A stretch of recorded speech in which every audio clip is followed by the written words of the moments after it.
आपण इथे का बसलोय सांगायचं ऑडियन्सला. हा सांगितलं पाहिजे. सांगितलं पाहिजे. कोण सुरू करणार मग? तर आज पहिला रिव्ह्यू, पहिला युट्यूब चॅनल पिक्चरबाज या नावाने आम्ही युट्यूब चॅनल सुरू केलाय मूव्ही मार्केटिंगचा. आणि त्याच्यामधली ही जी पहिली सेगमेंट आहे रिव्ह्यू वाली, जायलाच लागतंय असं आमच्या सेगमेंटचं नाव आहे. आणि आम्ही चौघही गेलो होतो गोंधळ पिक्चर पाहायला आणि पिक्चर पाहून अतिशय न गोंधळता आम्ही डिरेक्टली कॅमेरासमोर आलेलो आहे आणि रिव्ह्यू आणि डिस्कशन. हा नॉर्मल पद्धतीने रिव्ह्यू नाही होणार आहे. आपण रिव्ह्यूही देऊ नॉन स्पॉइलर आणि त्याच्यानंतर पिक्चरला घेऊन आपल्या गप्पा होतील, त्याच्याभोवती डिस्कशन होईल, ज्याच्यामध्ये छोटे छोटे छोटे स्पॉयलर्सही होतील. पण रिव्ह्यू हा विदाउट स्पॉइलर असेल. सो ज्यांनी सिनेमा पाहिलाय त्यांनी पूर्ण डिस्कशन पहा, ज्यांना सिनेमा पाहायचा आहे त्यांनी रिव्ह्यू पहा आणि ज्यांना फरकच पडत नाही त्यांनी काहीही पहा. अश्विन काय म्हणतो मग गोंधळ कसं वाटलं तुझं? गोंधळ असं काय? मला ओव्हरऑल फिल्म आवडली. मला त्यातले परफॉर्मन्सेस प्रचंड आवडले. सगळ्याच ऍक्टर्सचे चांगले होते. देन त्याचं जशा पद्धतीने मेन म्हणजे जसं शूट केलं होतं त्याची सिनेमॅटोग्राफी होती. इट्स नॉट स्पॉइलर बट त्याच्यामध्ये जसे ज्या पद्धतीने वन टेक शॉट्स वगैरे त्याच्यात घेतले होते आणि जशा पद्धतीने लाइटिंग वगैरे त्याचं केलं होतं ते प्रचंड आवडलं. या गोष्टी सर्वात पहिले अपील होणार होतं म्हणजे पाहता क्षणी. मोस्टली फिल्म ही रात्रीच्या याच्यात हे झालेली आहे ती त्याच्यामध्ये फारच सुंदर दिसली. तुमच्या तिघांकडून किंवा माझं पण वाटतं की ह्या फिल्मची वन लाईनर जर विचारली एक्झॅक्टली. तर काय असू शकते? तू असून तू सांगितलं काय वाटतं? तर मला विचारलं तर मला वाटतं की एक गाव पातळीतलं राजकारण, नुकतीच लग्न करून गेली एक मुलगी आणि तिच्या प्रेमासाठीचं जो काही तिचं पॉलिटिक्स आहे ह्याच्या अवतीभोवती आणि गोंधळाच्या एका रात्रीत घडणारी गोष्ट, असं मला त्या गोंधळ चित्रपटाचे एकंदरीत कथानक वाटतं. तुला काय वाटतं? मला असं वाटतंय की सरला एक कुठे नावाचा फिल्म आला होता मराठीमध्ये, ज्याच्यामध्ये एका गावातल्या तरुणाचं एका सुंदर मुलीशी लग्न होतं आणि ती एवढी सुंदर आहे ते बघून गावातले सगळेजण तिला मिळवण्यासाठी कष्ट करतात, काही काही गोष्टी करतात. बेसिकली ही एक राजस्थानी फोक कथा आहे. त्या कथेचं एक अतिशय सुंदर ॲडॅप्टेशन काश्मीर च्या डोगरा समाज जो तिथला धनगर समाज आहे, मेंढीपाळ समाज, त्याच्यामध्ये बसून लैला और सादगीत नावाने पण एक FTIचेच डिरेक्टर आहेत, त्यांनी केलं होतं आणि खूप सुंदर फिल्म लैला और सादगीत. सो हा जो प्रेमाइस आहे की एका जणाचं लग्न होतंय आणि त्याच्या बायकोची म्हणजे ती जशी दिसते तिची सुंदरता याच्यासाठी बाकीचे सगळे तिथले गावातले पुरुष ऑब्सेस झालेले आहेत आणि काही जण तिला मिळवण्यासाठी प्रयत्न करताय. प्लस आता तू स्पॉइलर नको करू. नाही स्पॉइलर नाही, प्रेमाइस. प्लस या गोष्टीमध्ये पण ऍक्च्युली ती जी बायको आहे नवीन लग्न होऊन आलेली, तिला काय पाहिजे, तिचा जो नवरा आहे तो साधा भोळा आहे, तो साधा भोळा का आहे किंवा पुढे जाऊन त्याचं काय होणार आहे, आणि एक चेसचा बोर्ड आणि त्याच्यावर चालणाऱ्या चाली. सो या तिन्ही एलिमेंटला एकत्र करून जर काय बनत असेल आणि तेही पुन्हा लग्न झाल्यानंतर 16व्या पूजामध्ये जागरण गोंधळ घातलं जातं. सो त्या गोंधळाच्या मध्ये जो काही रिच्युअल्स असतात, जे काही कर्मकांड प्रथा असते आपली, ज्या पद्धतीचे रात्रभर जागरण केलं जातं आणि गोंधळ घातला जातो खंडोबारायाचा, सो त्याच्या धर्तीवर हे चालणारं पॉलिटिक्स या प्रेमाइसवर हा मला सिनेमा वाटला. सो इंटरेस्टिंग आहे. खूप 3-4 एलिमेंट एकत्र केलेले आहेत आणि खूप चांगले पण शिवलेले आहेत. सो मला या धर्तीवर प्रेमाइस वाटलं. तुला वन लाईनर सांगायचं, तू निबंध लिहिला आणि त्यात स्पॉइल करायला पण लागला. तुम्ही सांगा बघ एक लाईनीमध्ये. मी एक प्रेक्षक म्हणून सांगेन, मी स्वतः तो सिनेमा पाहिला, मला सिनेमे पाहायला आवडतात, मराठी सिनेमा पाहायला विशेष आवडतात. मग प्रेक्षक म्हणून सांगेन, आत्तापर्यंत पाहिलेल्या मराठी सिनेमामध्ये एक असा ग्रँजर लुक असलेला, एवढं चांगलं एवढे आर्टिस्ट घेऊन हे सगळं करून असं एक जो सुरुवात त्याची ठेवली ना अनकट, जवळजवळ अर्धा तास, ती खूप भारी वाटली मला. सिनेमाचं लाइटिंग, जे काय कोरिओग्राफी केलेली आहे, त्याच्यानंतर आपलं हे आहे DOPने केलेलं काम, खूप सुंदर काम आहे. DOP सिनेमा ते जे असतं ते खूप सुंदर आहे. लाइटिंग सुंदर आहे. तो जो काळ उभा केला जुना, साधारण 70-75च्या आसपासचा काळ असेल नाही का तो काळ त्यांनी खूप सुंदर उभा केलाय. मी सांगितलं मला वाटलं की तिच्या पॉइंट ऑफ व्ह्यूने ती जी सुमी ही कॅरेक्टर दाखवले त्या मूवी मधलं तिच्या अवतीभोवती लग्न करून आलेली एक नुकतीच मुलगी तिचं प्रेम मिळवण्यासाठीची जी काय धडपड किंवा ते जे काय करते ती त्याच्या अवतीभोवती एका त्या गोंधळाच्या दिवशी एका रात्रीची गोष्ट आहे आणि संतोष डावकर हे डिरेक्टर आहेत त्या फिल्मचे आणि मला वाटतं की त्यांनी ही पहिलीच त्यांची फीचर फिल्म होती मोठी त्याच्या आधी त्यांनी शॉर्ट फिल्म केली होती तर त्याच्या मला अगोदर वाटतं एक की- शॉर्ट फिल्म आलेली आहे हा, त्यांची. मला वाटतं की छान काम केले त्यांनी हो हो छान म्हणजे असं वाटलं नाही की पहिल्यांदा कोणतरी डिरेक्शन मध्ये उतरलं बरोबर. त्यांनी काम केलंय फ्रेमिंग म्हणा ते कॉस्ट्युम केलंय सेट उभा करणं असेल हो, हो. आर्टिस्टचं काम असेल मला वाटतं ते डिरेक्टर म्हणून आहेत म्हणजे माझ्याकडून प्लस मार्क बरोबर. ह्या म्हणजे ग्रँजर लुक जो दाखवायचा त्यांनी प्रयत्न केला आणि ते झालंय सक्सेस. त्यासाठी ही फिल्म थिएटरमध्ये जाऊन एकदा नक्की बघायला पाहिजे. हे तर 100% आहे. म्हणजे आता मराठी इंडस्ट्रीमध्ये जसे चित्रपट बनत होते हम्म. त्याला थोडस काय म्हणू का वेगळ्या टर्निंग कडे घेऊन जाणारी मला ही मूवी वाटली की जसं आता कांतारामध्ये आलं होतं तर एक त्या बॉलिवूडच्या ह्याच्यामध्ये तसा जॉनरची मूवीज आपण अपेक्षित करत होतो मला मराठीमध्ये तसं काहीतरी हवं होतं त्याच दाखवायला जे आपली कल्चर दाखवते येस आणि आपली पूर्णपणे कल्चर त्याच्यात आहे.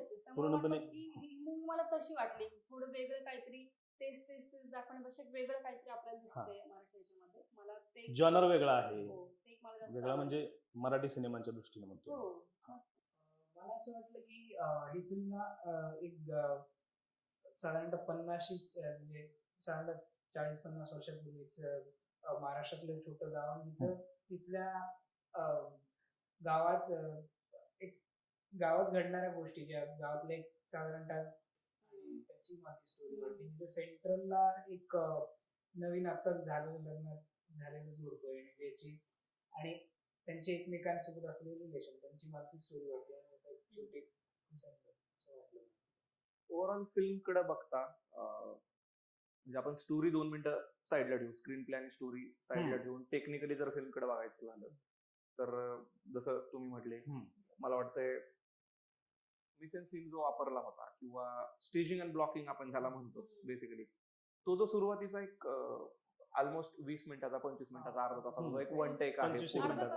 हा तो जो वन टेक आहे आणि तो मोटिवेटेड मुवमेंट आहे कॅमेऱ्याची म्हणजे एका कॅरेक्टरला फॉलो करून आपण त्या ठिकाणी येतोय त्या घराच्या समोर येतोय जिथं तो कार्यक्रम जागरण गोंधळाचा होणार आहे जिथं लग्न झालेलं ते नवरदेव आहे त्याचं घर येते आणि बेसिकली गावातलं धाकले पाटील म्हणून त्यांना म्हटलं जाते आणि आनंद्या म्हणून त्या मुलाचं नाव आहे आनंद आणि सुमन म्हणून ती मुलगी आहे.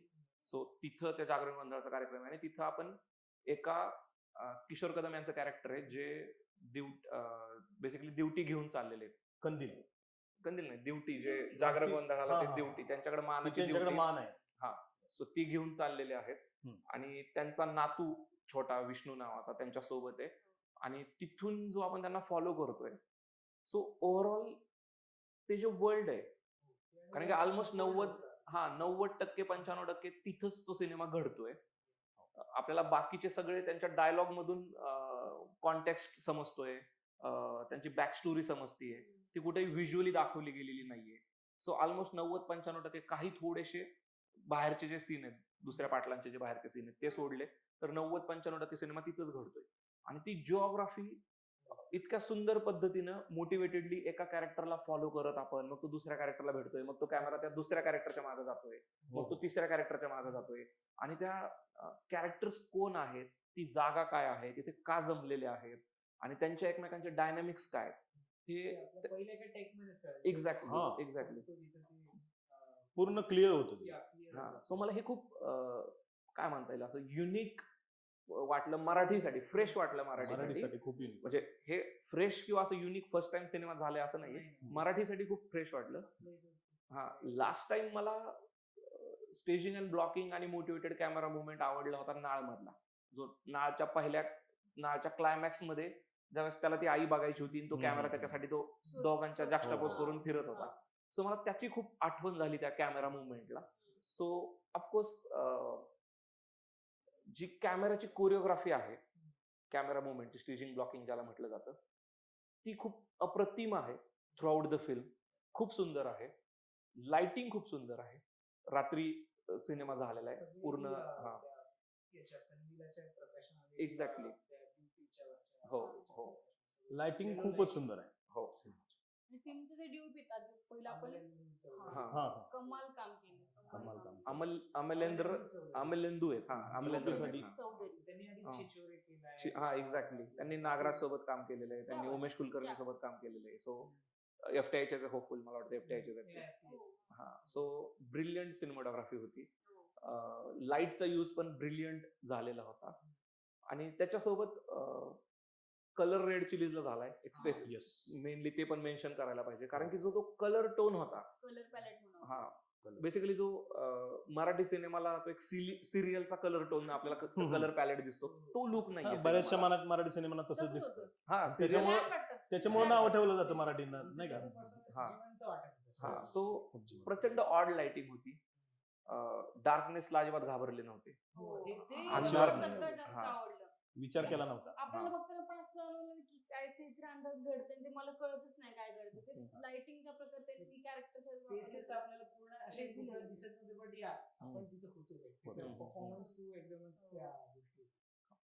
So production wise sound personally म्हणजे याचं स्कोअर जो आहे, म्युझिक जे आहे, हा, ते इलायराजांनी केलेलं आहे आणि लेजंड आहेत ते. सो त्यांचं काम.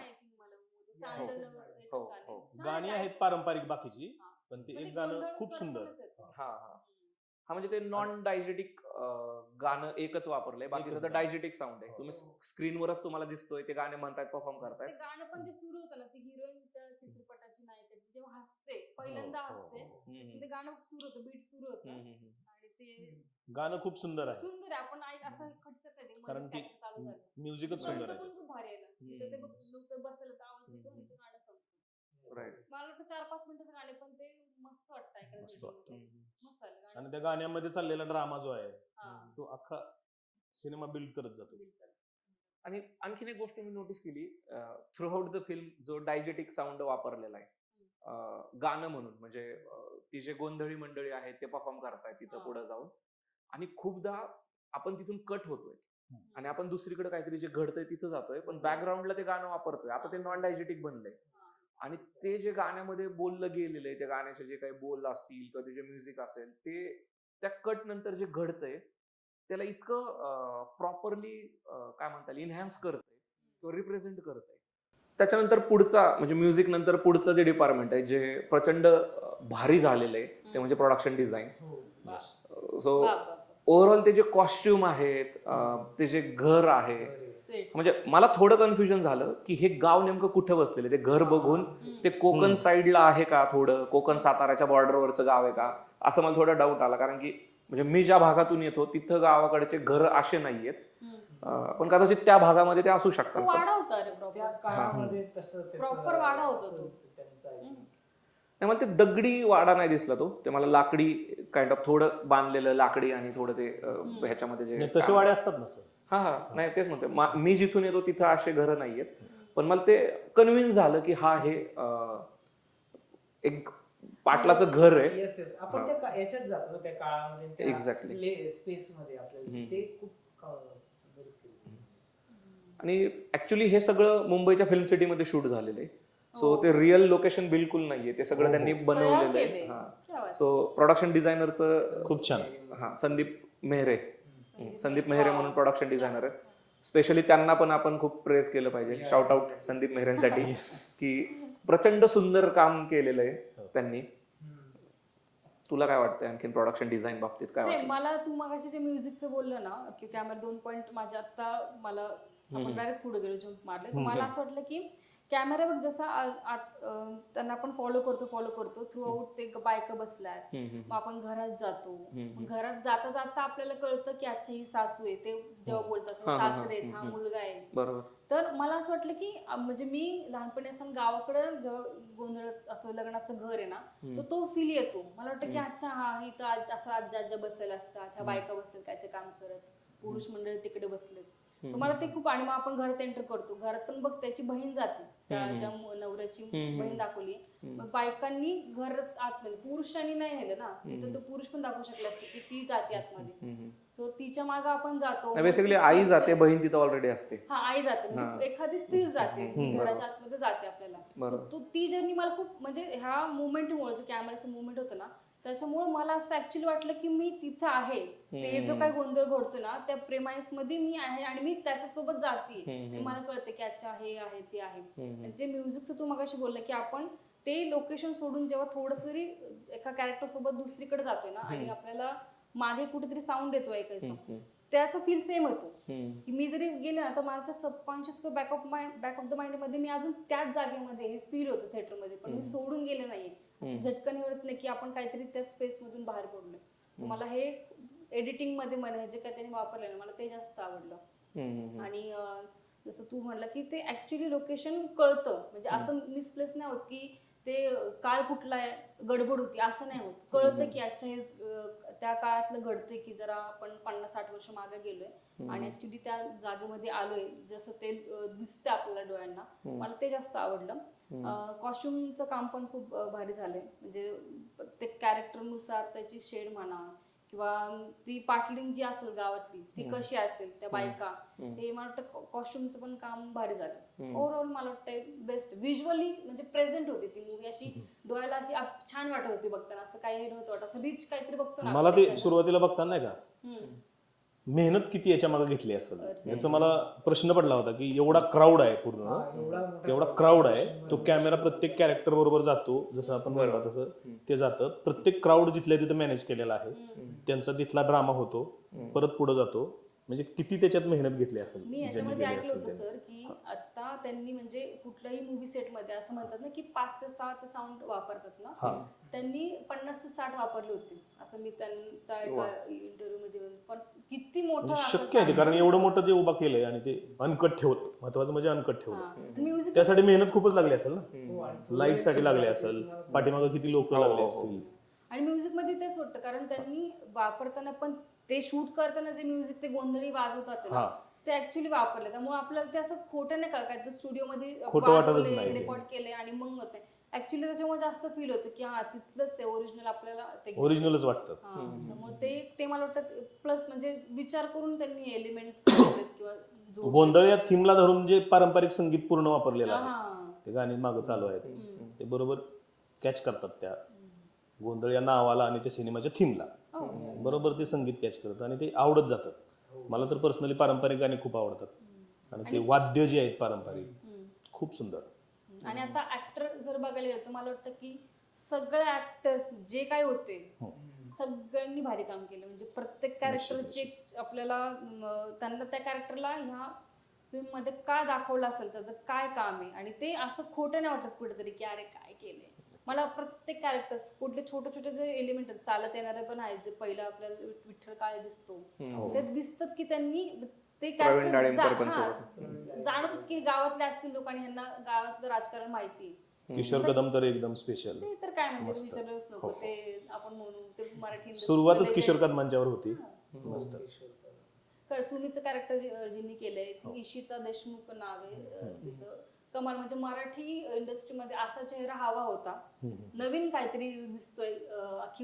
आधी काही केलंय का इशिताला? आय थिंक पहिल्यांदाच बघते मोठ्या फ्रेम मध्ये, आणि वाटत नाही जर तिचं हे पहिलं काम असेल तर तिने ते कॅरेक्टरला परफेक्ट, म्हणजे त्या रोल साठी तीच असते ऍक्ट्रेस. तर मला असं वाटतं की इशिताने खूप छान काम केलंय. सगळ्यांचंच काम भारी, मला आवडलं. परफेक्ट.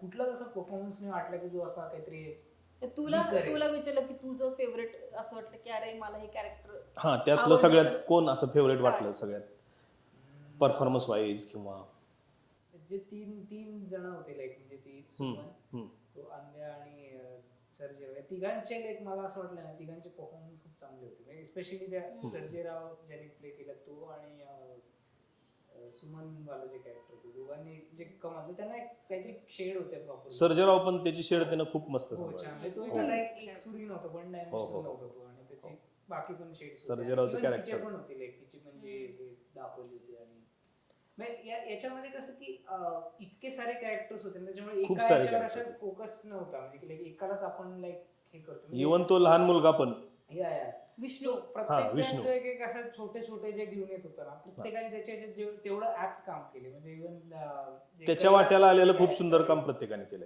हो, जे कैलासवाले कॅरेक्टर आहे, खजिनदारवाले,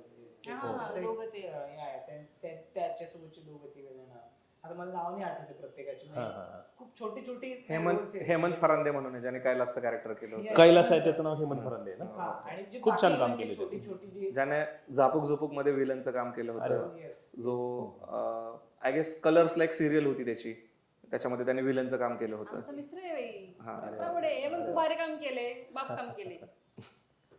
नाही, हेमंतचं काम मला आवडलं. येस येस, हेमंतचं नक्कीच. काम अप्रतिम आहे. आयुष्याला अजून थोडी लेंथ त्याला जरी कमी लेंथ होती तरी पण त्याचं ते बाकी पण खूप छान characters होतं. काही काहींना खूप छोटी लेंथ म्हणजे तिच्या ज्या सासूचा रोल जिने केलाय, तिचं कॅरेक्टर असेल हा. किंवा तिच्या वडिलांचं कॅरेक्टर कमी शरद- असणारच आहे ना, कारण शरदने की एवढं केल्यावर. मोठं सो लेंथ वाईज खूप काय छोटे छोटे बट ते तितकं देऊन जातात. सो देऊन जातात. मला परफॉर्मन्स वाईज सगळ्यांचं मला म्हणजे काही सगळ्यांचं वाटलं छान. performance wise काय आणि अगदी त्यांनी टोन पण सांभाळलेत भाषेचे, ते जे हो, ग्रामीण भाषेचे. टोन होते होय. सगळे, कारण त्या काळातले ग्रामीण टोन तसेच घ्यायचे ते होते, एक होतं ते म्हणजे पूर्ण सांभाळले कुठलं कॅरेक्टर सगळ्यांनी. असं नाही वाटलं की हे वेगळं गाव हा, या ग्रामीण वेगळ्या बोलणं वेगळ्या लँग्वेज आणि हा आता वेगळं काहीतरी. मला वाटलंय थोडं, पण ते आपण थोडं पुढे बोलू. हा ठीक आहे ना. आता हे चाललंय ओव्हरऑल ते असं. पण माझे दोन ओळखीचे चेहरे होते स्क्रीनवरती, एक तर म्हणजे शरद जाधव आणि हेमंत हो परांदे. हो हो. त्यामुळे आपले- शरद जाधव माझ्या पण छान ओळखीचे आणि आहेत. ते आम्ही आपली काम लोकं केलंय सोबत एकदा. स्क्रीनवरती बघताना असं शरद वाटतं, जाधवचं काम. ते मस्त आहे. बेस्ट आहेत. किशोर कदम आणि शरद नाही, पण- इंडस्ट्री मधले. म्हणजे ओव्हरऑल परफॉर्मन्स बद्दल बोलतोय, मी ऍग्री आहे ह्या गोष्टीशी. हा. पण मला असं वाटतं की परफॉर्मन्स मध्ये ते कॅरेक्टर काय आहे, हम्म. म्हणजे बेसिकली मला असं वाटलं की शरदचं जे कॅरेक्टर आलं होतं, म्हणजे मी त्याच्या परफॉर्मन्स बद्दल नाही बोलत आहे, शरदने सुंदरच काम करतो खूप शरद, पण त्याची जी प्लेस होती, मुलीचा बाप जो स्वतःच्या सामाजिक स्थानाला जास्त महत्व देतोय मुलीपेक्षा, अशा पोझिशन मधून, हम्म. तर तिथं एखादा बाप जसा वागेल किंवा आजपर्यंतच्या पिक्चर मध्ये बाप जसे वागले तसंच कॅरेक्टर होतं आणि तसंच शरदने डिलिव्हर केले. सो मला त्याच्यामध्ये असं काहीतरी वेगळा इलिमेंट नाही भेटला, की ते जे आपण म्हणतो ना की सरप्राईज इलिमेंट आहे, की अरे हे कॅरेक्टर असं होतं ना, असं बिहेव केलं तरी मी बिलीव्ह करतोय. नाही, सो ते तरी पण- बिलीव्ह आणि सरप्राईज याचा जो मिक्स एका ब्रिलियंट परफॉर्मन्सला म्हटलं जातो ना, सो काम चोख केलंय प्रत्येकानं, त्याच्या बाबतीत काही हे नाहीये, पण ते काम असं मोजून मापून ठरवून दिलेलं होतं आणि ते त्यांनी कम्प्लीट हा, केलं. नाही पण ऐक ना, खूप छोटं ऐक ना, होतं शरद ना. जाधवांचं काम मला वाटतं सुंदर झालंय, हम्म. पण त्यांना तेवढंच होतं. त्यांच्या Exactly, मी त्यांना character एक- चं हे कसं- तेवढंच होतं आणि तेवढंच करायचं होतं, मग Screen त्यांना time खूप चान्सच नाही ना, मग किती करणार काय आहे? झालं? हा नाही, मी तेच म्हणतोय. सो खूपदा काय होतं, खूप छोटे छोटे रोल असतात, पण त्या रोलमध्ये अशी काहीतरी एखादी लकब असते, किंवा जसं तू म्हटलं होतं 3 डायमेन्शनलिटी, म्हणजे पर्सनली मी सगळेच खूप 3 डायमेन्शनल, ज्याच्याशी मी ऍग्री नाही करत आहे. आणि जे मेन जे 3-4 जे कॅरेक्टर लेट ज्यांच्या कम्प्लीट. अवतीभोवती फिरते. पण एकतर कॅरेक्टर 360 जे तू म्हणतोय, समजा 3 डायमेन्शनल किंवा 360 कॅरेक्टर जे होते, विशेषतः जे साईडचे कॅरेक्टर असतात, त्या कॅरेक्टरला 360 असण्याची गरज नाही. खूपदा ते कॅरेक्टर स्टॅटिकच असतात आणि फ्लॅट असतात, कारण की त्यांचं काम फक्त पर्पज सर्व करणं असतं. पण त्याच्यामध्ये कधी कधी कुणीतरी काहीतरी व्हेरिएशन देऊन जातो, जसं आपण ब्रिलियन्सी म्हणतो त्या ऍक्टरची. जसं ठीक आहे. हेमंतचं आपण म्हणतोय आता की हा याच ह्याच्यामधलं. हा मी मोर ऑफ सिनेमाच्या स्टोरीच्या प्रोग्रेशनसाठी काहीतरी तो एक्स्ट्रा देऊन जातो, जे आपण अशा खूप सिनेमांमध्ये बघितलं असेल आतापर्यंत.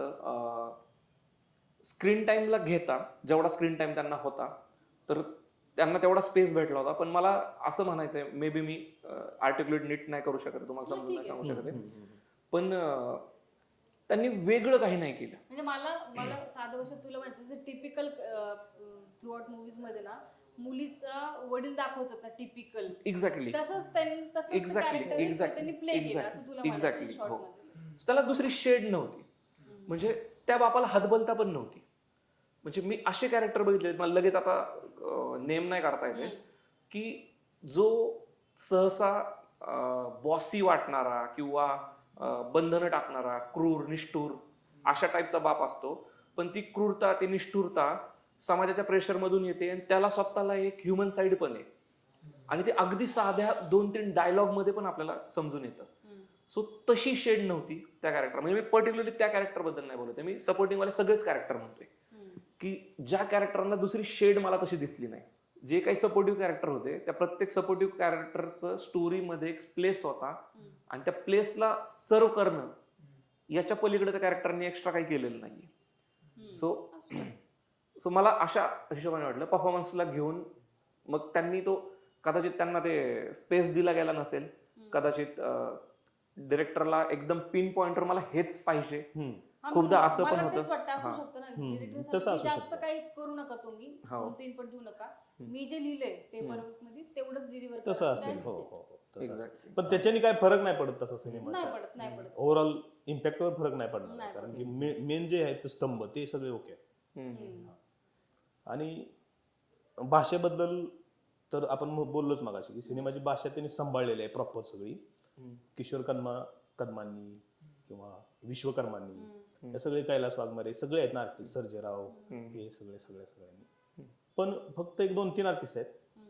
त्यांच्यात कुठं कुठं डायलॉग मध्ये तो ग्रामीण भाषेचा बाज थोडासा तुटताना दिसला मला. हम्म. जसं की माधवी जुवेकर आहे, हा. हम्म. अं, आईचं कॅरेक्टर, आईचं कॅरेक्टर जी हा. करते किंवा बहिणीचं कॅरेक्टर जी करते मुलगी, हम्म. आणि तो नवरा आहे जो हिरो आहे सिनेमाचा, कुठं कुठं काही डायलॉग मध्ये ग्रामीण भाषेचा बाज तुटताना दिसला त्यांच्याकडून. त्यांचे ओरिजिनल तिथं गेलं डायलॉग मध्ये. हम्म. पण ठीक आहे, म्हणजे त्यांनी काय फरक नाही पडत सिनेमावर कारण की स्टोरी आणि जे बघायला पाहिजे ते ओकेच आहे सगळं. हम्म. आणि खूप छान सुंदर आहे. पण ह्या पॉइंट वाटला मला बघताना कधी कधी. हम्म. मला पर्सनली आवडलेलं कॅरेक्टर म्हणजे दाजी. म्हणजे प्रॉपर म्हणजे नाही का, दाजी. हुसकून एखादं दाजी तसंच होतं बाई, तू मला पाणी नाही दिलं, मी नाही बसली. सुरुवातीपासूनच नाही कॅरेक्टर ऑब्विसली लिहिलं तर ते एकदम टिपिकलच होतं, मस्त. पण त्या ऍक्टरनी ज्या पद्धतीने हे तू आता मग पॉइंट होता, हे मला त्यात जाणवलं. हो एक्झॅक्टली वेगळं टिपिकल. काहीतरी जे करून असतं. हा. काय रे पण- त्याचा डायलॉग होता त्याच्यातला फेमस? मी काय साधारण माणूस आहे का? मी काय साधा माणूस आहे, साधा माणूस मला वाटलं आवडलं का? dialogue. मी काय सो त्या ऍक्टरनी जे काही कॅरिकेचरिशनेस दाखवलाय ना त्या ह्याच्यामध्ये, कारण की ते खूपदा काय होतं एखादं म्हणणारच कॅरेक्टर, आहे तो डायलॉग गेल्यावर सासरवाडीला इकडे साधा माणूस वाटलो का? खूपदा काय होतं काही कॅरेक्टर हे कॉमिक रिलीफ सारखे वापरले असते, त्यांचं काम स्क्रीनवर येऊन हसवणं किंवा काहीतरी कॉमेडी करणं असतं. सो बेसिकली इथं एक kind of comic relief type मध्ये ते कॅरेक्टर होतं. हम्म.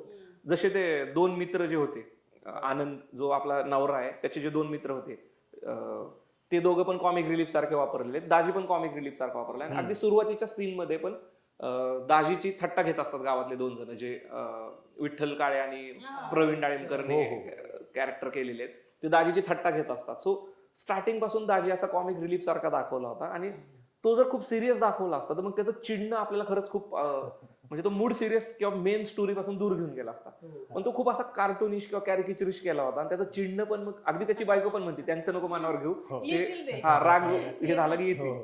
सो मला ते वाईट पण वाटलं त्याच्याबद्दल मला पर्सनली, पर्सनली वाईट वाटलं का तुला? की म्हणजे चिडल्यानंतर कोणीतरी बिचारायचा समजूत काढायला पाहिजे होती, पण ठीक आहे. पण हा मला तिथं असं वाटलं की हा त्याने तो कॅरिकेचरिशनेस एक्सपेक्टेड होता त्याच्याकडून, आणि तो त्याने दिला, चांगला दिला. आणखीन एक कॅरेक्टरला घेऊन मला सुरेश विश्वकर्मांचं जे कॅरेक्टर होतं, हम्म. मला ते खूपच प्रचंड फ्लॅट गेलं माझ्यासाठी. हम्म. म्हणजे तो अगदी जुन्या मराठी फिल्म मधले पाटील जसा सरपंच गावचं हा. तसा. सरपंच स्लॅश पाटील स्लॅश सावकार. सावकार हम्म. हा हा क्लासिक फिल्मी पाटील. फिल्मीच राहिलं तसं ते. हा त्या वर्ल्ड गाव- राजा असण्यासारखी ती place गाव आहे. पातळीचं जे राजकारण असतं ना, हो. त्याच्यावरती मला So ते ते basic त्या अराउंड मध्ये सो ती लेगेसी वालीच गोष्ट होती की like ते आपल्याकडे राहिलं पाहिजे. हम्म. सो त्याच्या आजोबा पण जेव्हापासून त्यांनी ते केलेलं असतं, सो हम्म. ते त्यांना आय थिंक लेगसीसाठीच होतं. So हा मला हे थोडं कॉन्फ्लिक्टिंग वाटलं. आणि बाकी धाकले पाटील हे कॅरेक्टर तर मला कुठं दिसलंच नाही फिल्म मध्ये प्रेझेंट, जो आपला आनंदचा बाप आहे. वडील असतो तो हा. एकदम तो- बघ ना, वारकळी इथे टिक्का लावलाय, ते एकदम तो शांत एकदमच माणूस. असा- तो तसाच आहे. शांत हा असतो. रोल प्ले करत नाहीये, ते फक्त जस्ट आता आई दाखवली तर बाप पण दाखवणं गरजेचं आहे. सो तो बाप दाखवलाय, त्याला असं काही त्याच्या वाट्याला आलं नाही. हा. पण जे काही आलं ते त्यांनी, जो ऍक्टर आहे ते मला सॉरी ऍक्टरांचं नाव माहित नाही त्या, पण त्यांनी नाही, छान केलं ते.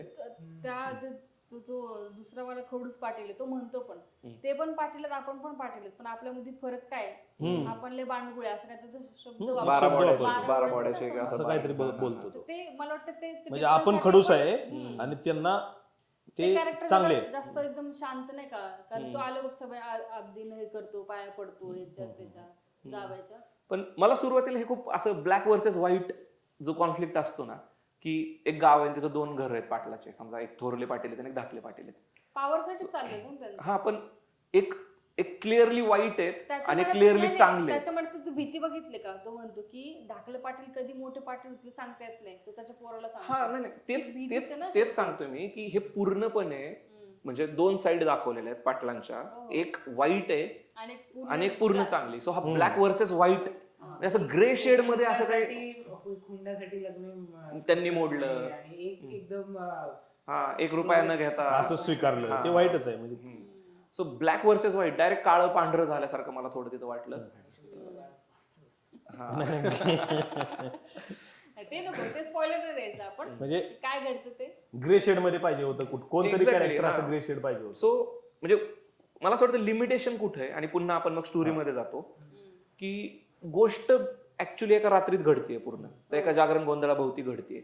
सो तो कॉन्टॅक्ट जो आहे तो फक्त डायलॉग आणि रेफरन्स मधून आलेला आहे, आणि त्याच्यामुळं ते कॅरेक्टर आणि त्यांचे डायनामिक्स तशा पद्धतीनं मला वाटतं सेट करण्यासाठी तेवढा वेळच नव्हता, किंवा तेवढी प्लेसच नव्हती तिथं, स्पेस नव्हता, बेसिकली ती जागाच नव्हती भेटली त्यांचे ग्रे शेड्स दाखवण्यासाठी किंवा त्यांचे करण्यासाठी. पण मला हे प्रचंड आवडलं असतं, जसं किशोर कदमांच्या कॅरेक्टरला एक अल्टरनेटिव्ह मोटिव्ह पण आहे. हो, म्हणजे वरून वरून भोळा वाटणारा माणूस, बेसिकली त्याचं पण स्वतःचा काहीतरी एक मोटिव्ह आहे, तो त्या मोटिव्हसाठी काहीतरी करतोय हे आपल्याला ज्यावेळेस समजतं. सो त्याला एक डेप्थ देतात. हो, हो. सो मला तसं या धाकल्या पाटलांच्या घराला अल्टरनेटिव्ह मोटिव्ह जर काही भेटला असता, त्यांनी मे बी हे लग्न मुद्दाम तिकडे ठरलं होतं म्हणून क्रॉसमध्ये केलंय, किंवा असं जर काहीतरी असतं तर मला आणखीन जास्त ते म्हणजे एक आतून चुरस असती. आता हे क्लिअरली वन साइडेड असल्यासारखं वाटलं, म्हणजे एका साइडचा संघर्ष होता, की हे जलस आहेत, हे खूप ऑथॉरिटिव्ह आहेत, धोरले पाटलांची हो, साईड, मोठे पाटील. हा, आणि त्यांना ते स्वतःकडे ठेवायचं, आणि धाकले पाटील खूप भोळा प्रामाणिक, सांग. आणि लिटरली त्याचा मुलगा पण भोळा दाखवलाय जो आपला नवरा ते आहे. तसेच आहेत कॅरेक्टर दोघं पण, हा, तसेच दाखवले. सो ती आणखीन गंमत आली असती. पण मला त्याचं तरी पण त्याचं भोळा असणं ना, म्हणजे मला असं वाटलं की ती एक फक्त एक त्याची होल पर्सनॅलिटी नव्हती. मला असं कोणाची आनंदची. आनंदाची. म्हणजे तो जसं जे इंट्रोड्यूस जसं केलेलं आहे, आणि ते त्याची बहीण त्याची मजा घेत असते की लग्न झालेलं असतं वगैरे, त्यांचं बोलणं नसतं झालं तिच्या सुमनशी.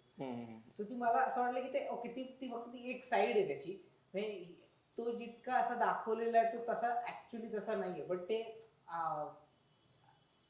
ते जशी फिल्म फक्त एका रात्रीपुरती सेट आहे. सो आपल्याला जेवढा आपण त्याच्यासोबत टाइम स्पेंड करतो त्याच्यामध्ये फक्त त्याची ती शेड दिसते. बट हा, म्हणजे मला असं वाटलं की ओके, त्याचे बाकी पण शेड असणार 100%, कारण की जशी त्याच्या आईची पण थोडी हे दाखवलेली आहे. त्याची आई एकदम खूप प्रोग्रेसिव्ह पण नसते, लाईक ती पण तिच्या नंतर गोष्टी हे होतात आपल्याला.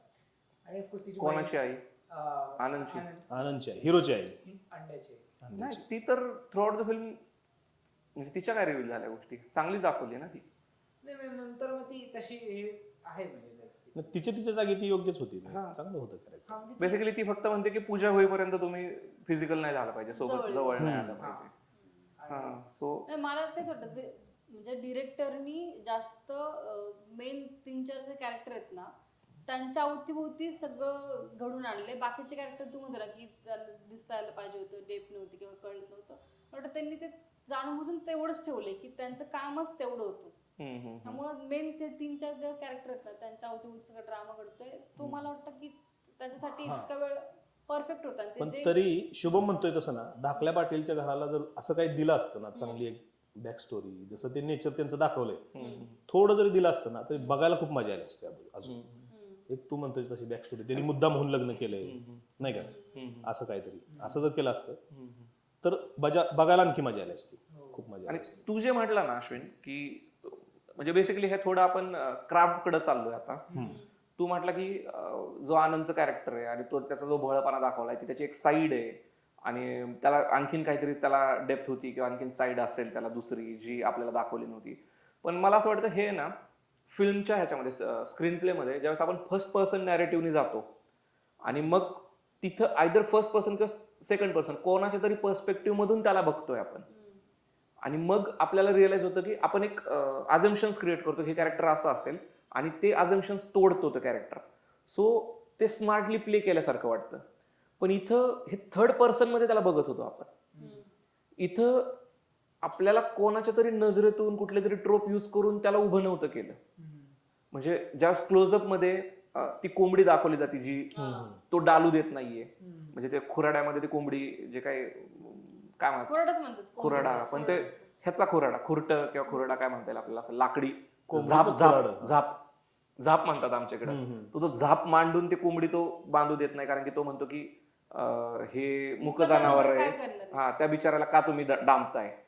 आणि हे जे इलिमेंट होते ना, हे सगळे इलिमेंट त्या लहान मुलाशी ज्या पद्धतीने तो कनेक्ट होतो, ज्यावेळेस विष्णू किशोर कादमांचा नातू तिथे येतो, त्याला भेटतो, वासरू दाखवतो, कालवड दाखवतो, कालवड आलेली आहे, आणि ज्या पद्धतीने कनेक्ट होतो, ज्या पद्धतीने तो त्या ह्याच्यासमोर नाचतोय, ज्यावेळेस ते देव नाचवताना ते ज्यावेळेस तो तिथं नाचतोय एकदम ह्याच्यासारखं, आणि त्याची बायको आणि सर्जेराव यांच्यामध्ये काहीतरी गोष्ट चालू आहे, ते असताना तो किती अनभिज्ञ आहे, त्याला बेसिक हिंट पण येत नाहीये. तो रिअली भोळा असलाच पाहिजे. आणि मग त्याच्यानंतर जे ट्रान्सफॉर्मेशन जे काही आहे पुढे फिल्म मध्ये, सो म्हणून मला थोडस ते ट्रान्सफॉर्मेशन म्हणजे ट्विस्ट म्हणून मज्जा आहे, पण मला ती एक चला सिनेमॅटिक लिबर्टीच्या नावाखाली ते आपण ऍक्सेप्ट करू, मी काय अगेन्स्ट नाही, त्यामुळे काय मज्जा खूप जाग गेली असं नाहीये, पण मला ते तशा अर्थानं बिलिव्हेबल नाही वाटलं त्याचं ते बदलणं. नाही, त्याच्या बदलण्याच्या आधी जेव्हा बघ ती एक मागच्या रूम मध्ये जेव्हा ती जाते, आता स्पॉइलर होईल पण ठीक आहे, तो जेव्हा तिला भेटायला येतो गोंधळ सोडून, तिथं कोणच नाही, दोघंच आहेत त्या रूम मध्ये, तो ज्या पद्धतीने ह्याच्या आधी त्याचे मित्र त्याला सांगत असतात रात्री काय करणार रे, तो म्हणतो काय करायचं रात्री, वाटतं की ह्याला काहीच माहिती नाही कसं काय करणार आहे हा, आणि तो रूम मध्ये एकटी असताना तो जो तिला पकडतो तेव्हा एकदम जबरदस्ती केल्यासारखं तिला करतो ना, तेव्हा असं वाटतं की अरे हा इतका भोळा नाहीये. तिथं थोडीशी असं वाटतं तुझं होतं ना कॅरेक्टरचं हिंट थोडीशी जाणवती, हा कॅरेक्टर असं नाहीये. मला असं वाटलं धनश्री की तिथं ज्यावेळेस त्याला एकतर पहिली गोष्ट त्याला मुद्दाम मित्रांनी खोटं सांगितलेलं असतं की तिने तुला बोलवलंय, आणि आधीच त्या मित्रांनी टीच केलेलं असतं की तू अजून काय केलंय का नाही, लग्न झालंय काहीच झालं नाही, आणि तुला काय कळतं का, किंवा ते म्हणतात तुला काय मदत लागली तर आम्ही करतो, किंवा ज्या पद्धतीने सगळं करतात. सो मला असं वाटतं ते मुद्दाम त्याला ट्रिगर करत होते, आणि मला असं वाटलं की त्या ट्रिगरिंग मधून त्यांनी, की आता सगळे सांगतात की तुझी बायको आहे, त्याची बहीण पण चेष्टा करते त्याच्यावरून, मित्र पण म्हणतायत करंट लागला का नाही, मिठी मारली का नाही, हे केलं का नाही, ते केलं का नाही. सो त्यांनी त्या गोष्टीच्या हिशोबाने ते केल्यासारखं, आणि म्हणजे तो तिला मागून मिठी मारतो, पुढून मिठी नाही मारत येतो, किंवा तो मला त्या मिठीमध्ये तसा डॉमिनन्स नाही दिसला मला. ते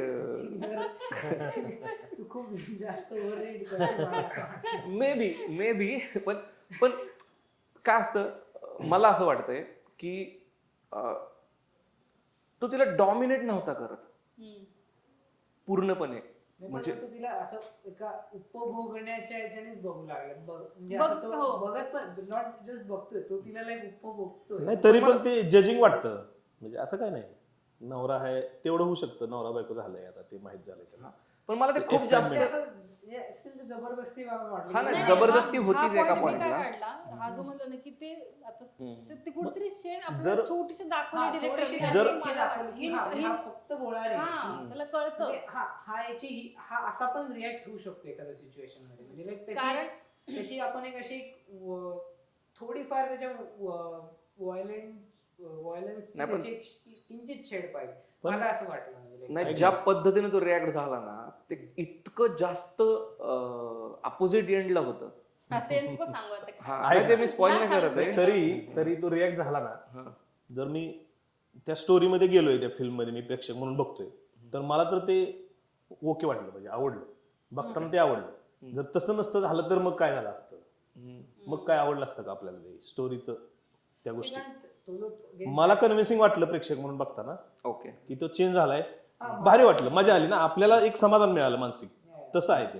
मला पॉइंट बघताना वाटलं की त्या फिल्म मध्ये पहिल्यांदा असं वाटतं की ती जी मुलगी जी प्रोटॅगॉनिस्ट आहे सोमी, ती सगळं फिरवते गणित, तिला सगळं नाही का,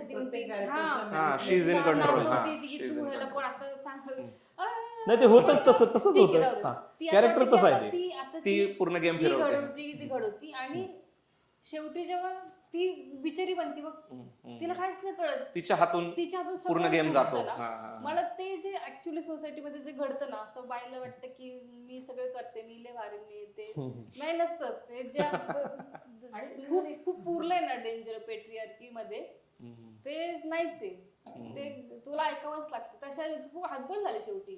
मला असं झालं की यार यार केवढी बिचारी रडायला लागली एंडिंगला, असं झालंय.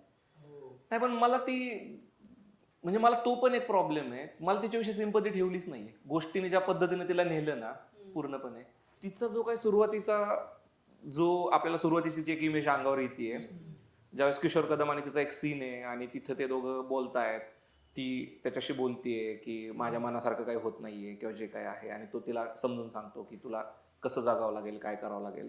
सो मला असं वाटलं होतं की ती गावाच्या पॉलिटिक्समध्ये किंवा इन जनरल तिथं जे काही पॉलिटिक्स आहेत ते गाव आणि मग ते लग्न आणि ते ओव्हरऑल त्या कॅरेक्टर त्या फिल्म मधलं जो पॉलिटिक्स आहे त्या पॉलिटिक्समध्ये ती एक प्यादासारखं वापरलं जाते. नंतर हळूहळू ती कंट्रोलमध्ये असं दिसतं की ती पूर्ण करते. पण ज्यावेळेस ती कंट्रोलमध्ये असते ना, अल्टिमेटली कंट्रोल जातो. पण ती कंट्रोलमध्ये असताना ती जे काही चॉईसेस घेते त्या इतक्या क्रूर किंवा इतक्या विलनिश आहेत, इतक्या विलनिश आहेत की मला त्या कॅरेक्टर बद्दल सिंपती नाही. मला असं वाटतं नाही, फिल्मचं मेन गोष्ट अजून एक कशी आपण बोललो की ना, प्रत्येक कॅरेक्टर म्हणजे जे मेन कॅरेक्टर्स म्हणजे फक्त साईड आणि सपोर्ट करायला, प्रत्येक जण ना कुठे ना कुठे दुसऱ्याला मॅनिप्युलेट करतोय. काहीतरी त्यांचं इंटेन्शन आहे, म्हणजे मी तुला काहीतरी सांगणार, तू असं वाग, सो त्या वागण्यामधून ते काहीतरी अशी गोष्ट घडेल जी मला बेनिफिट. हा चेसचा गेम म्हटलं ते तसं चेसचा गेमच आहे तो. मॅनिप्युलेशन सगळे जण करताय, म्हणजे तो कैलास असेल, मग इव्हन कैलास म्हणजे ऍक्टर कैलास, कारण की character कैलास कैलास नावाचं कॅरेक्टर जे हेमंतने प्ले केले, कारण कैलास वाघमारेने पण एक कॅरेक्टर प्ले केले. सो हे कन्फ्युजन नको. जे कैलासवाले कॅरेक्टर आहे ते असेल, देन आणि सर्वात जास्त म्हणजे सुमन वाला जे कॅरेक्टर, ती अनेक जणांना मॅनिप्युलेट, कारण तिचा एक लार्जर पर्पज आहे जो आपल्याला नंतर रिव्हील होतो की ती अजून ती 2-3 जणांना मॅनिप्युलेट करते तिथं, आणि तो पर्पज सर्व झाला पाहिजे.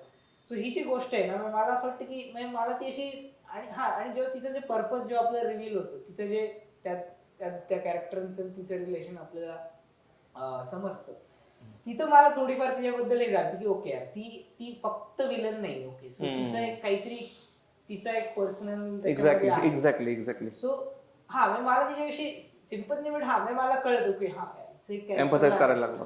म्हणजे की ही फक्त विलन नाही, की हिला फक्त पाटीलकीच एक अट्रॅक्शन नाहीये, किंवा एक तिला एक नाहीच आहे, मुळात ते नाहीच आहे त्याच्यामध्ये. आपण म्हणत होतो की ग्रे कॅरेक्टर नाहीये, मग ती ग्रे आहे असं म्हणायचं का आपलं? नाही, मला नाही वाटलं असं. म्हणजे मी याच्याशी ऍग्री करतो, पण मला कसं झालं, ज्यावेळेस तिला काहीतरी तिची काहीतरी एक स्टोरी, ती का करते ह्याला काहीतरी एक गोष्ट आहे असं मला वाटलं, त्यावेळेस माझ्यासाठी खूप खूप प्रचंड एम्पॅथेटिक बनली होती ती. आता मी केअर करायला लागलो होतो, पण त्याच्यानंतर ती जे चॉईसेस घेतीये त्याच्यामुळे ते ऍब्सोल्युटली जे तिच्याबद्दल माझ्या मनामध्ये बिल्ड झालं होतं, सो ते असं झालं की बेसिकली डेनेरिस टार्गेरियननी पूर्ण किंग्स लँडिंगच जाळून टाकली. आता 7 सीझन सगळ्यांचं इंटरनॅशनल वर जाणारच आहे आता थोड्या. जाऊ दे त्याला, जाऊ दे, बोल. त्या वर्ल्ड मध्ये जशा गोष्टी घडताय, सो म्हणजे तिथं जर तिने त्या चॉईसेस नाही घेतल्या तर ती तिथं त्या घरामध्ये तिच्या मनाविरुद्ध ती आयुष्यभर जगणार आहे.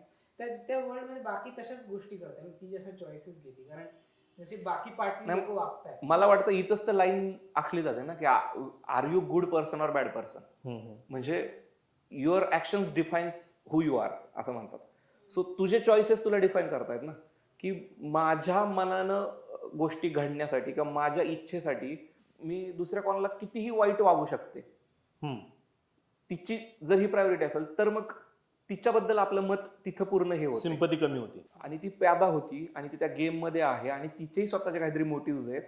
सो त्यावेळेस मला खूप केअर वाटत होती तिची. पण ज्यावेळेस त्या मोटिव्ह साठी ती इतक्या टोकाचं काहीतरी करू शकते किंवा इतकं काहीतरी डिसिजन्स घेऊ शकते, सो तिथं मला ती, म्हणजे मी असं नाही म्हणते की ह्याच्यामुळे मला फिल्म मध्ये काही प्रॉब्लेम झालाय.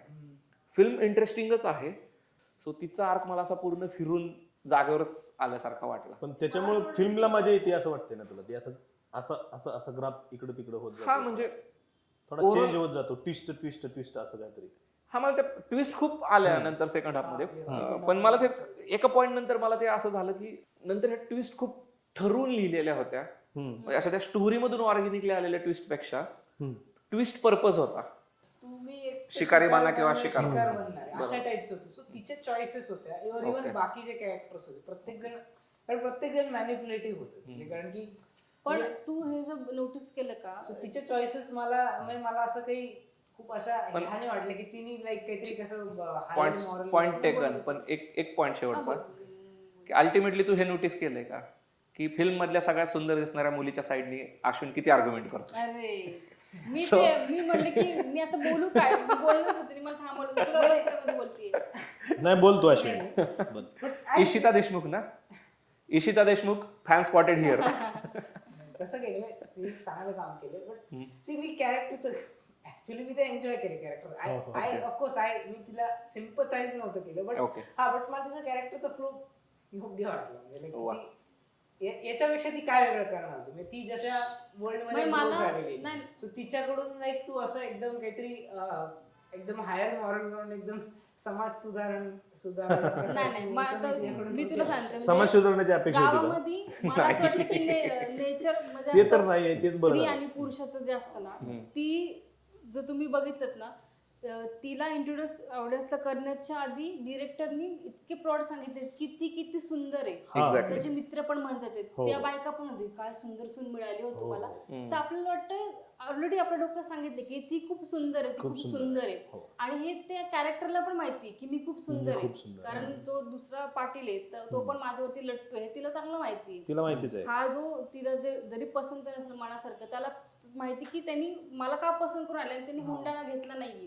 का? कारण सुंदर सून आम्हाला घरात आणायची, हुंडा नका देऊ तुम्ही. सो तिला ते माहिती आहे, जे बाईच्या सुंदरत्या भोवती जे पॉलिटिक्स घडायला पाहिजे ना, तिला माहिती ती सुंदर दिसते, त्याच्यामुळेच ती ते सगळं पॉलिटिक्स घडून आणते की माझ्यासाठी पुरुषाला मारू शकतो, हे तिला खूप पक्क माहिती आहे. म्हणजे कारण अख्खा सिनेमा फक्त Yes, सुंदर या yes. गोष्टीवर सेंटर Actually, ठेवून बनलाय का? कारण नाही तो एलिमेंट आहे. पण मला हे जेंडर पॉलिटिक्स किंवा तू ज्या पद्धतीने बघितलं मला हे खूप इंटरेस्टिंग वाटलं.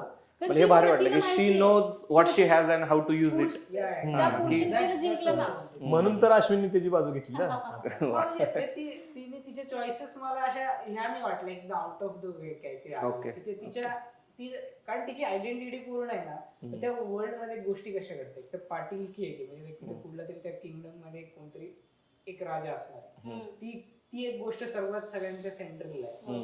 आणि दुसरी गोष्ट आहे की जसं तू पण आधी आय थिंक म्हणला होता की सगळे पुरुष जे आहेत ते स्त्रीला एक म्हणजे ॲज एक ट्रॉफी किंवा एक ट्रॉफीज म्हणून बघताय. म्हणजे ती एक सून आली पाहिजे अचिव्हमेंट किंवा इव्हन जे साईड कॅरेक्टर्स म्हणतात जेव्हा ते एक साईड कॅरेक्टर जे आहे ते मला नाव नाही आठवत त्याचं. बट तो जेव्हा तो याला विचारतो किशोर कदमला की माझ्यासाठी पण एक सुंदर मुलगी आणून लग्नासाठी. सो म्हणजे तिला म्हणजे सगळे जे मेल कॅरेक्टर्स आहेत ते सगळे तिला याच्याने बघताय ना की तिची आयडेंटिटी पूर्ण इधर तिची ब्युटी आहे नाही तर ती कुठून आलेली आहे आणि ती काय देणार आहे. म्हणजे हुंडा एक खूप मोठा एलिमेंट आहे सगळ्या.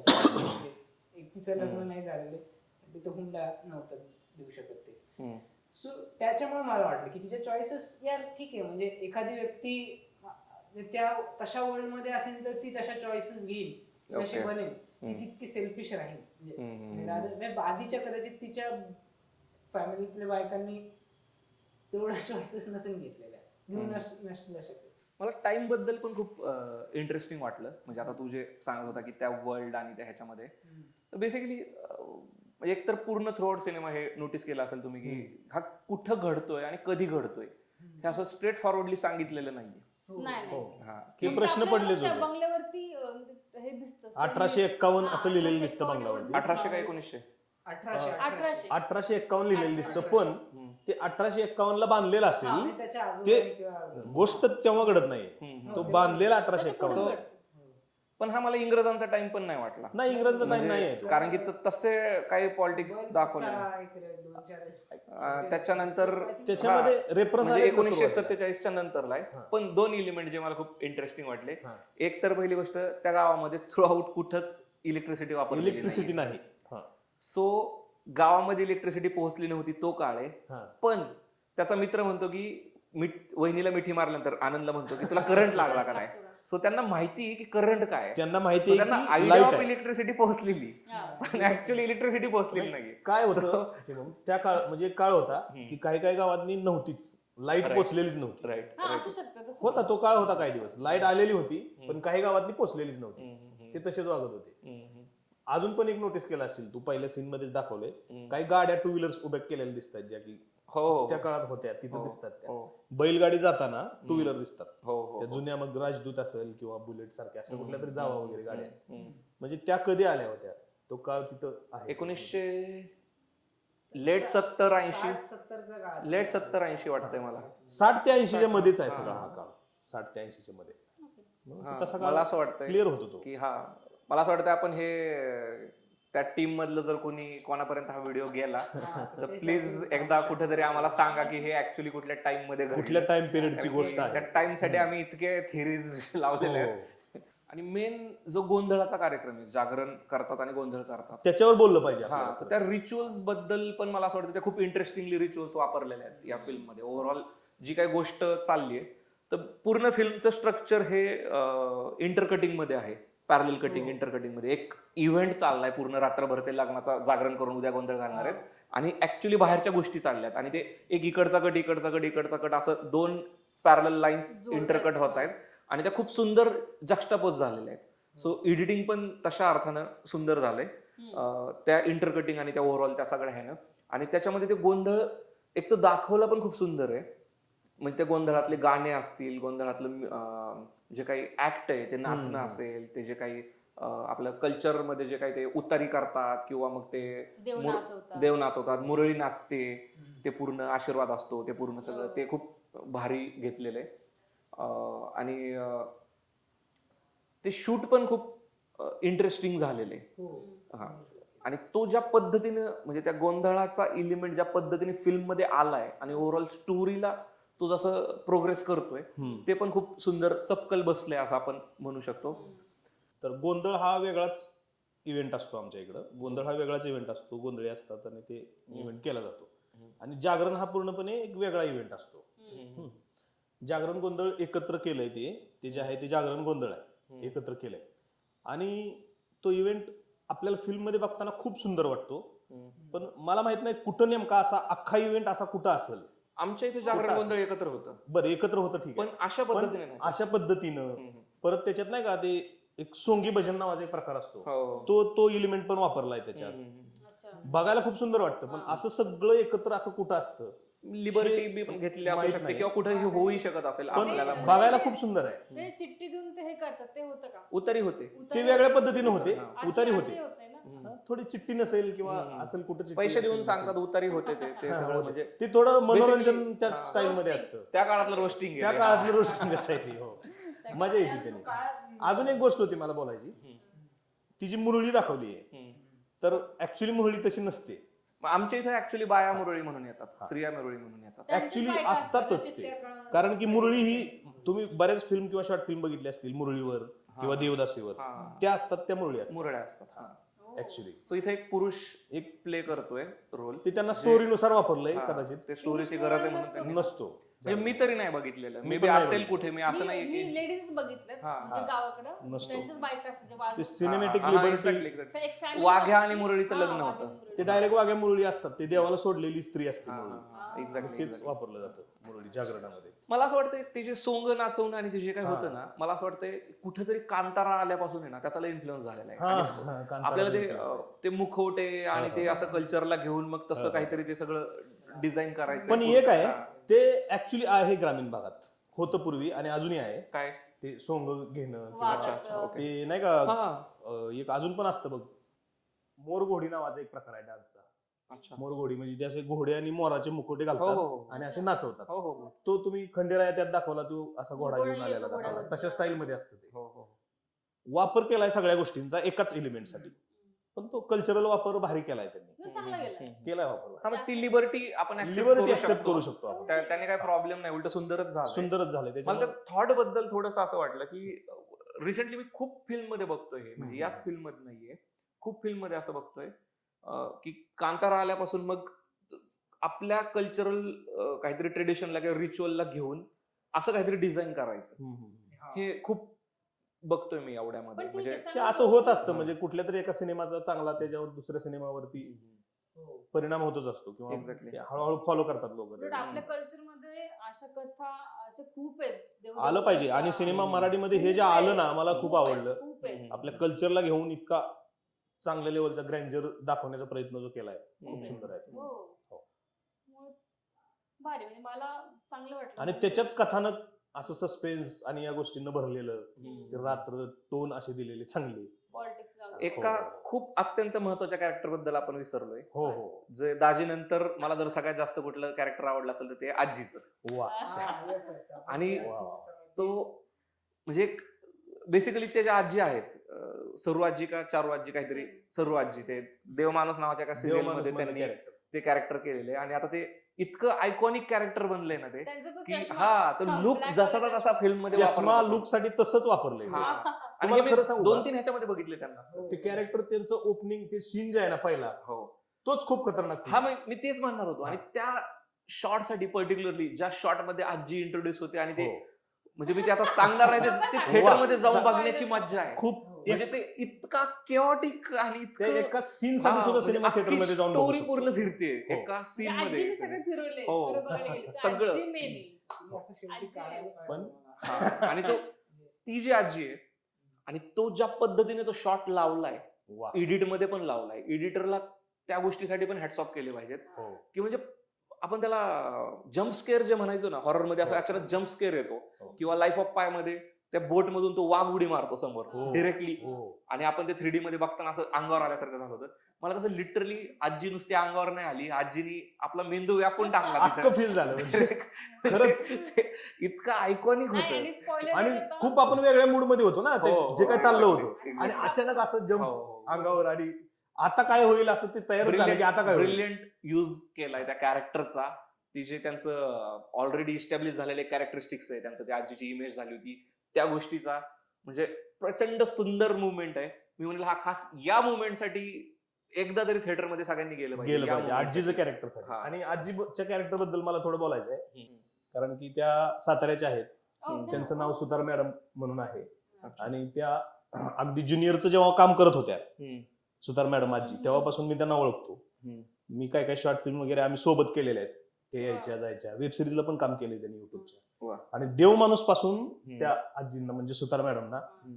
ते जे भेटलं Fame भेटली. देव माणूस पासून फेम भेटलं हम्म. आणि आता ते खूप भारी करतात म्हणजे ते इन्स्पायर पोचले. आजी मी ऍक्ट्रेस मी जे हो, हो. म्हातारी झाली हो. तर मला आजी सारखं रोल द्या मला Atleast आजी role आता नाही भेटलं तर तेव्हा तरी होईल आणि त्या खूप दिवसापासून त्या क्षेत्रात काम करतात आणि वा. त्या आजीच्या आता त्या वयात आजी- आल्यावर त्यांना फेम भेटले वा वा वा आणि त्या खूप सुंदर काम करतात त्याच्याविषयी आणि मला वाटतं सगळ्यात इम्पॉर्टंट गोष्ट जी शेवटला आपण बोलायला पाहिजे ते ओव्हरऑल फिल्मच्या डिरेक्शन बद्दल संतोष डावकर म्हणून डिरेक्टर आहेत जे स्वतः रायटर पण आहेत त्यांना रायटिंगचं पण क्रेडिट त्यांनी आहे कथा पटकथा हा, writing, संवाद- screenplay, संवाद पण त्यांनीच लिहिलेत. Dialogue प्रोड्यूस पण त्यांनी त्यांनीच फिल्म केलेलं Produce आहे पण त्यांच्या केलेलं प्रोडक्शन डावकर फिल्म्स नाव त्यांचं प्रोडक्शन हाऊस आहे सो मला एकतर पहिल्यांदा असं वाटतं की हे खूप करेजियस गोष्ट आहे की अगदीच. जिथं मराठीमध्ये प्रोड्युसर भेटत नाहीयेत आणि ते जे काय सिच्युएशन आहे हो. या सिच्युएशन मध्ये कुणीतरी एक स्वतःची गोष्ट लिहितोय आणि तो त्याचं कन्व्हिक्शन इतकं आहे त्या गोष्टीला घेऊन स्वतःच्या कामाला घेऊन मग तो स्वतः इन्व्हेस्ट करायला पण तयार होतोय हो. आणि एक चांगली गोष्ट घेऊन येतोय म्हणजे प्लस मायनस प्रत्येक गोष्टीमध्ये असतात आणि कंटेम्पररी मराठी सिनेमाचा विचार करता तर ही खूपच उजवी गोष्ट आहे पूर्ण खूप उजवा सिनेमा आहे सो हे एकतर पहिल्यांदा केलं सगळ्यात महत्वाचं त्यांच्या करेजसाठी त्यांना खूप सॅल्यूट माझ्याकडून संतोष डावकर नक्कीच डावकर सरांना हा खूप प्रचंड चांगलं काम करताय आणि तुम्ही हे काम करत राहोत सगळ्यात महत्वाचं म्हणजे असे director मराठी सिनेमांना पाहिजे मोठ्या होते. लेवलवर घेऊन जावं असं असे कोणतरी director यायला आपल्या पाहिजे मराठी इंडस्ट्रीमध्ये पाहिजे होते की जे काहीतरी हम्म. नवीन प्रयोग घडून आणतायत त्यामुळे मला वाटतं सुरुवात त्या सरांनी केली केली. वा. तर दिग्दर्शनाविषयी जर बोलायचं म्हटलं म्हणजे सिनेमाच्या डिरेक्टर विषयी जे की संतोष डावकर आहेत त्यांची मी शॉर्ट फिल्म पण बघितली याच्या अगोदरची शॉर्ट फिल्मचा अनुभव पण खूप चांगला होता आणि मला वाटतं त्यांची पहिलीच फीचर फिल्म आहे ना काही हो पहिली तर पहिली फीचर फिल्म असताना त्यांनी जे काही एवढं ग्रँजर दाखवलं मराठी सिनेमाला हे जे काही चांगलं दाखवलं आपल्या प्रेक्षकांना त्याच्यासाठी आणि त्या धाडसासाठी त्यांच्या ते प्रोड्युसर पण आहेत हो आणि त्यांनी एवढं सगळं सांभाळलंय सगळं त्या धाडसासाठी मी त्यांना नक्कीच 100 पैकी 100 मार्क देईन तुम्ही असंच पुढं चांगल्या फिल्म करत राहा मराठीमध्ये आणि मराठी सिनेमाला उच्च दर्जावर घेऊन जात राहा असं सांगेन. सिनेमाची कथा, पटकथा, दिग्दर्शन त्यांनी खूप सुंदर हाताळलेलं आहे. ते मांडून घेतले. एका रात्रीच्या ह्याच्यामध्ये दाखवलेला जो प्रवास आहे तो तेही केले. एक थोडासा पॉईंट वाटला मला, थोडासा एक निगेटिव्ह सारखा म्हणू त्याला आपण, ते एक पुढे जाऊन सुधारायला पाहिजे. जो पहिला जो 20 मिनिटाचा 25 मिनिटाचा चंक आहे, जो अनकट दाखवण्याचा, जो सगळं ग्रँजर दाखवण्याचा प्रयत्न केलाय, तो खूप सुंदर त्या पद्धतीने केलाय. फक्त ही फिल्म हुक होत नाही सुरुवातीला असं वाटलं मला. ते हुक करायला पाहिजे होती, लगेच हुक होत नाही. जसं की साऊथच्या फिल्म असतात, ते पहिल्या 4-5 मिनिटात हुक होतात प्रेक्षकांना, तसंही करायला पाहिजे. आणि पण त्याच्यामुळे फिल्मवर असा परिणाम होत नाही, कारण आपण त्या विश्वात गुंततो ते बघण्यात अनकटमध्ये. पण हुक करायला पाहिजे होती, एवढा एक पॉईंट वाटला मला. बाकी मग सगळं छान आहे. शिवम सर. मला एकतर त्यांची पहिली फीचर फिल्म आहे ऑब्विसली, ही या गोष्टीचं खरंच कौतुक. हा कौतुक आहे. आणि ज्या काय म्हणताय कन्व्हिक्शननी त्यांना फर्स्ट टाइम एवढा मोठा सगळा केव्हाच हँडल केलाय. कारण की मला माहिती आहे डिरेक्शन, आणि ज्यावेळेस तुमचा 100, 200, 500 लोकांचा क्रू असतो तुमच्या मागे, तर ते किती अवघड गोष्ट आहे. सो ते सगळं असताना जे फुटेज काढलंय त्यांनी त्या ह्याच्यामध्ये ते खूप छान आहे. ऑब्विसली इम्प्रूव्ह होत राहतीलच ते पूर्ण, पण ज्या सिरियसनेसनं त्यांनी फिल्मकडे बघितलंय, म्हणजे ही फिल्म कुठेही अशी थुकरट होत नाहीये. म्हणजे काही माझे स्वतःचे रिझर्वेशन जरी असतील पर्टिक्युलर कॅरेक्टर्सला घेऊन, कशाला घेऊन, तरी अशी फिल्म थुकरट झाली आहे असं मला वाटलं नाही. सो ते खूप पॉझिटिव्ह गोष्ट आहे. ओव्हरऑल मला सेकंड हाफ मध्ये ज्यावेळेस ते गोष्टी घडायला सुरुवात होतात, तिथून पुढे फिल्मला पेस येतो खूप. फर्स्ट हाफ मध्ये जसं चेतन सर पण म्हटले, सेटअपला टाइम गेला, कारण की गोष्ट डिरेक्टली एका इव्हेंट पासून सुरू झाली. सो तुम्हाला ते सगळा कॉन्टेक्स्ट समजायला तुम्हाला तो कॉन्टेक्स्ट सांगणं गरजेचं आहे. मग ते कोण कॅरेक्टर जे आपण बोललो ते डायनामिक समजायला आणि काय कुठली गोष्ट आहे. सो त्यात एक वेळ जातोय. तो वेळ गेल्यानंतर म्हणजे ते कॉन्टेक्स्ट समजेपर्यंत मला नवीन इन्फॉर्मेशन भेटत होती. पण तिथून पुढे त्या रिच्युअलच्या मध्ये मला कुठेतरी थोडस खूप रिपिटेटिव्ह इलिमेंट आल्यासारखे वाटले. एक्झाम्पल, तिचं आणि सर्जेरावाचं फ्लर्टिंग आहे, हे 2-3 ठिकाणी दाखवलंय समजा. त्याच्यानंतर पाटलाबद्दलचे जे काही ओव्हरऑल त्याचं जे तो कोण आहे काय आहे ते सगळं हे करणं ते वाटलं. तो एक किशोर कदमांच्या नातवाचा 5 रुपयासाठीचा एक सीन आहे जो मला अननेसेसरी वाटला फिल्म मध्ये. म्हणजे त्याने काय फिल्म मध्ये ऍड केलं, कारण त्या स्टोरीवर कुठेच इम्पॅक्ट पडत नाही, फरक पडला नसता काहीच, काही दाखवलं नसता तरी काय फरक पडला असता नसतं असं मला वाटतंय. म्हणजे मे बी काहीतरी थॉट असेल, पण मला थोडं ते हे वाटलं. सो माझे ओव्हरऑल रिझर्वेशन्स जे काय आहे ते थोडे स्टोरीच्या बाबतीमध्ये आहे, स्क्रीन प्लेच्या बाबतीमध्ये आहेत. डिरेक्शन म्हणून त्यांनी जे काही प्लस जसं सर म्हणले आज्ञात त्यांची शॉर्ट फिल्म मी पण बघितलेली. सो ओव्हरऑल त्यांचा तो एक लार्जर दॅन लाईफ दाखवायचा डिपिक्ट करण्याचा जे काही त्यांचा एक प्रयत्न आहे तो मला खूप चांगला वाटला. सो आणि ते पाहिजे आता मराठीत. ज्यावेळेस आपण आता आपली कॉम्पिटिशन साऊथच्या सिनेमांशी पण कॉम्पिटिशन, साऊथ मध्ये बेसिकली इतका मसाला आहे. सो आपण मराठीत जरी तेवढा मसाला म्हणजे खरं तर दिला पण नाही पाहिजे. पर्सनली मी त्याच्या खूप फेवर मध्ये नाहीये इतकी मसालेवाली फिल्म बनवणं. पण ज्यावेळेस आपल्याला गोष्टी स्पाइस करायच्या असतात थोड्याशा, त्यांच्याशी कम्पीट करायचं असतं, सो आपल्याला पॅकेजिंग वर काम करणं आणि ते पॅकेजिंग वरचं जे काम आहे डायरेक्टरांचं संतोष डावकर जे आहेत त्यांचं काम खूप छान आहे. मला असं वाटलं की पुढे जाऊन ते आणखी बेटर फिल्म्स बनवतील. पण पहिली फिल्म म्हणून आणि इन जनरल फिल्म म्हणून मी नक्कीच पॉझिटिव्हलीच बघेन. हो नक्कीच. नाही पण तू आत्ता एक असं म्हणालास की मसाला पाहिजेच, असं गरज नाही आहे तेवढी मराठीसाठी असं म्हणतोयस. मग तसं का मसाला नाही म्हणायचं आम्हाला, की ते जे लार्जर दाखवून असतं ते पाहिजे मराठीत. कारण की का पाहिजे माहितीये का, ठीक आहे सहन होत नसल मराठीला, या गोष्टी वेगळ्या आहेत, पण लोक सगळे सिनेमे बघतायत ना आता थिएटरमध्ये, कॉम्पिटिशनला सगळे सिनेमे आहेत. मग आपण ज्यावेळी प्रेक्षक पैसे खर्च करायला जातो तेवढे सेम तिकीट सगळ्या सिनेमांना असते जवळजवळ, तर मग मराठीने असं दिलं पाहिजे आता. आणि हम्म. त्यांनी हा जो प्रयत्न त्यासाठी केला ना ते खूप सुंदर नाही, होतं. माझ्या म्हणण्याचा अर्थ थोडासा असा होता की साऊथ मधले आपण ज्यावेळेस साऊथचे सिनेमे असं आपण म्हणतो हम्म. तर ते मोजके 5-6 फिल्म असतात एका वर्षामध्ये हम्म, आलेल्या, हम्म, ज्या चांगल्या म्हणून आपण घेतो. हा. पण तिथेही 100-125 फिल्म बनतात हम्म. आणि त्या फिल्म खूप तुकरट पण फिल्म बनतात हम्म. की ज्या सहन होत नाहीत अशा. हम्म. आता साऊथ म्हणजे खूप मारधाड आणि खूप स्टाईल अशा अर्थाने हम्म, ज्यावेळेस हम्म, आपण म्हणतो तशा अर्थाने नाही म्हणत हा, म्हणजे. so मी मसाला त्या अर्थाने म्हणतोय. हा. म्हणजे तशा अर्थाने मसाली गरज नाहीये. रिसेंट टाइम मध्ये मल्याळी सिनेमाने हा, जे एकदम काहीतरी वेगळं युनिक केलंय, क्राफ्टवर काम करणं हे तर अभिप्रेतच आहे कुठल्याही अभिप्रेत आहे. industry कडून. हा.